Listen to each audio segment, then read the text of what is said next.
I think she's doing a lovely job. I think that entire track is. I think Faham is doing amazing Very job. good. Very good. आपको curious है कि जानना क्या है? Yeah, there is a big question mark. ना कि कहाँ, because मेरे नज़र में फ़ाहम टेढ़ा है. फ़ाहम जो है वो एक बदले की उस पे है जो इसने फील किया है, जो अपना नादिया कह रही थी ना, वो इसने फील किया है और उसके एटीट्यूड से और उसकी बातों से इन दैट थिंग दादा ने भी फील किया है. बाप का मुझे नहीं समझ आ रहा कि वो इतना एंटी क्यों. I think just because may be the daughter is gone against him. ये लोग फील ऑब्वियसली नहीं कर रहे. बाप अगेंस्ट क्यों है? हाँ, क्योंकि उसके दोस्त ने बताया था ना कि ये प्ले बॉय है. हाँ, there's a witness to the fact that लेकिन वो पहले से अगेंस्ट था. वो पहले से अगेंस्ट. He was वो एक became like a confirmation. But वो तो पहले से नहीं वो तो पहले से अगेंस्ट. वो तो फहाम को जानता भी नहीं था. वो तो जब अपनी बेटी को देखता है तो वो कहता है ये फहाम बैठा. कहता कौन फहाम? वो फिर वो आदमी बताता है तो उसके बाद वो खिलाफ होना शुरू होता है. या रेस्टोरेंट वाला. आई thought that was in an office. हाँ वो तो पूरी उसको जब भी तो परेशान हुआ है कि मेरी बेटी के पीछे ये एक प्ले बॉय पड़ गया. So the thing is that because I think वो इतने क्वेश्चन मार्क्स हैं उन दोनों कैरेक्टर्स के इर्द गिर्द कि वो क्या करेगी. Will she go against her father? Because अब जो सारी चीज़ें हैं जो इनकी तरबियत हुई है इन दोनों की, लड़का लड़की की, वो अब जो उनकी तरबियत है वो आके दोनों माँ बाप को इट्स गोइंग टू अफेक्ट दम. बिकॉज लड़का भी जो है वो तो इडियट है. I mean like look at him doing a fantastic job. I don't mean you but your character कि वो ऊंचा ऊंचा बोल रहा है कि यार वो तो घर ही ले आया लड़की को, बाप आके उसको डांटता है, यू नो. और वो समझ नहीं रहा कि भाई just keep your mouth shut. Why can't you just keep your mouth shut because you are going to get us in problem. वो सिर्फ अपना देख रहा है. लड़की अपना देख रही है. एंटाइटलमेंट है ना घर में कि मैं हमें शुरू से मिली है. इनकी जो तरबियत यही हुई है ना कि you can do anything you want to and you will get away with it. So वो जो चीज़ है ना वो अब आके दोनों पेरेंट्स को काटेगी ये चीज़.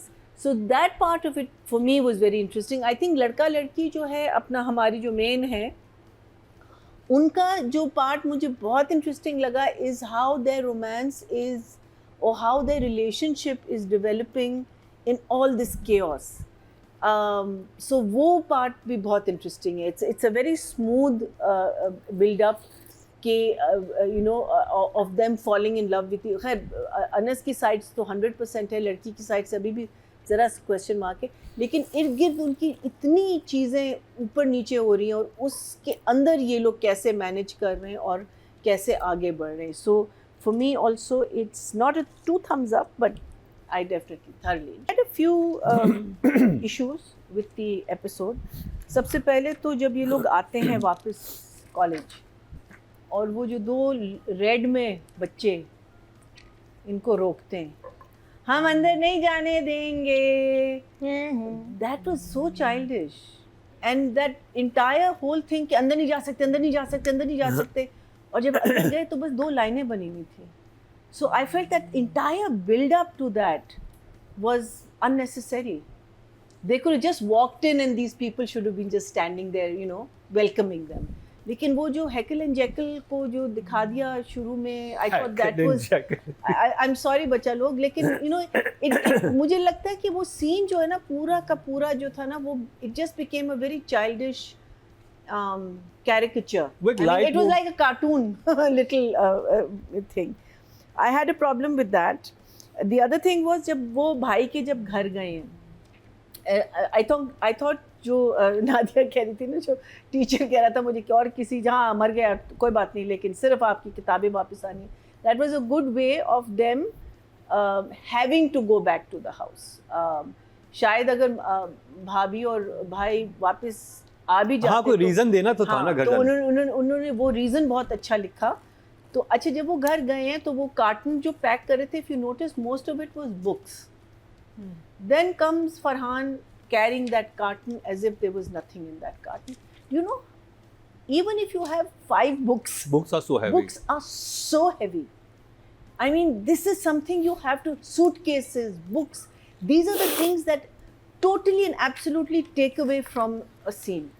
But उसके बाद जो scene हुआ है इन दोनों का, वे ये इसको बुरा भला कह रहे हैं कि ये हमारे घर नहीं आ सकता, तुम अकेली आ सकती हो, और फिर वो जो कहती है कि ये आएगा क्यों, and then all the reasons that she has married him and all, and she's looking at him and he's looking at her. I thought that was just so beautiful, and I thought if inki agar, meaning that was a moment where my mind mein main keh rahi hu kiss kiss, you know, that is the, because it was so lovely, just that expression, the way they were looking at each other. और उसका हाथ पकड़ के then she takes him back into the room और भाभी कहती है देखो शर्म blah blah blah. But it was so beautiful. It was basically them telling each other how much, even though verbally उन्होंने नहीं कहा कि I love you और या मुझे तुमसे मोहब्बत है या मुझे you know मैं तुमसे प्यार करता हूँ, लेकिन those words and the way that scene was, it was very very beautiful. The other thing that क्या कहते concerned me was वो जो पूरा एक तमाशा चला था ना कि शेरीन को वो कह रहा था कि तुम नहीं जाओगी उससे मिलने के लिए. Now that Sherin is told the father that, तो कह रही है कि शॉपिंग के लिए बुला रहा है तो ये नहीं जा सकती तुम, तो माँ कह रही है कि तुमने यूनिवर्सिटी जाना है, मीनिंग उसको मना कर दिया कि नहीं जा सकती. उसने फ़ोन करके भी कह दिया कि मेरे अब्बा ने मना कर दिया, मैं नहीं आ सकती. फिर वो फ़ोन करके कहता है कि अच्छा तुम मिलने तो आ सकती हो, and then she goes. So I thought that was very strange. वो एक मैसेज करते हैं. I know, हाँ. but the whole thing was that the father says you can't go and meet him. So there was this entire tamasha before that, and then she goes and meets him. So I thought that was a little strange. But anyway, नहीं, मैं बताता हूँ हुआ क्या था. वो उसको पहले मना कर देती है फ़ाहम को भी. I know. हाँ. हाँ. अब वो मना तो कर देती है, माँ भी खड़ी हुई होती है, कहती मना कर दिया. अब उसके बाद उसको वो तो होता है जब उसे ये पता चल चुका है कि वो किसी और लड़की से मिलने नहीं जा रहा, वो अपनी दोस्त के साथ लेके जा रहा है. तो वो अब वेट कर रही होती है कि मैं अपने बाप का हुक्म नहीं मानूंगी, एक दफ़ा मुझे दोबारा ही अप्रोच कर ले. यू नो ऑकवर्डनेस आ गई ना अब एक दूसरे में. आपने मुझे बुलाया, मैंने इनकार कर दिया, मैं नहीं आ रहा. अब आपका दिल तो कर रहा है जाने को, फिर जैसे आप मुझे दोबारा मैसेज करें तो फिर आपको अब मैं अपने अब्बू की वो. And I think उसने So वो she कहा भी defied है. the father there. हाँ. Okay. And सीन में कहती भी है कि मुझे मना किया गया था आने मना से, किया लेकिन मैं गया था फिर भी आने आई से. हूँ. हाँ. She tells him. यानी वो कह रही थी कि मुझे थोड़ा और पुश करो तो मैं आ जाऊंगी. और then actually the whole build up was कोई says कि मुझे क्या करना होगा कि हम एक दूसरे को देखते रहें, मिलते रहें. तो then she says basically शादी. हाँ. So the whole build up was for her to actually position herself. क्योंकि वो स्कीमर है ना, उसे तो पता है क्या. Yeah. And I schemer, but she's in love with the guy. हाँ हाँ. I mean, she's in She's love with him enamored. because, huh? Enamored. Infatuation, Yeah. enamored. Money And but also. that also, why? Because she thinks that he is worth her. Yeah. हाँ Worthy, yeah. Okay, you know, worthy of her. हाँ. That I think is a very interesting angle. कि आपको पसंद भी है लेकिन आप कह रहे हो हाँ इसलिए मुझे पसंद. अच्छा, एक और चीज़ मुझे जो समझ नहीं आ रही कि ये इतनी obsessed है अनस से ये लड़की कि वो बार बार उसको उसकी औकात, बार बार उसको you know उसकी औकात, तुम्हें पता है उसकी औकात की, तुम्हारी देखो तुम्हारी, मीनिंग उसको तो बस मौका चाहिए कि उसको बार बार कहे कि तुम्हारी औकात ही है. क्यों? Obsession. Does that mean deep down inside she likes him? Question mark. Just a question mark. नहीं, हाँ, उसने एक बार शीशे में भी अपने आप को देखा था ना जब ये अंसा से शादी करके आया था. हाँ. नहीं, जरा थोड़ा सा था. There is something about, because there is an obsession. It's not normal. It's not normal कि आप बार बार कहें, because it's like you're convincing yourself. You're not telling him. You're convincing yourself. देखो उसने भी तुमने हाँ, it could be possible. मुझे तो यही लगता है. Because otherwise मे भी मुझे हो उसकी सकता है obsession आगे नहीं जाके समझ. मीना जी उसको जब उससे कोई ना कोई तो ठोकर लगनी है तो हाँ. वापस इसकी तरफ आए. अब वो तो चला ये गया अच्छा ना. देखो खानदानी आदमी चले वहाँ तक तो स्टोरी लेके जाएंगे. अच्छा, राइटिंग डायरेक्शन का बता दें, हम एक्टिंग की मुझे भी बात लगता है. करेंगे. So मुझे लगा कि डायरेक्शन में थोड़ी एक दो जगह मुझे नहीं बात समझ आई.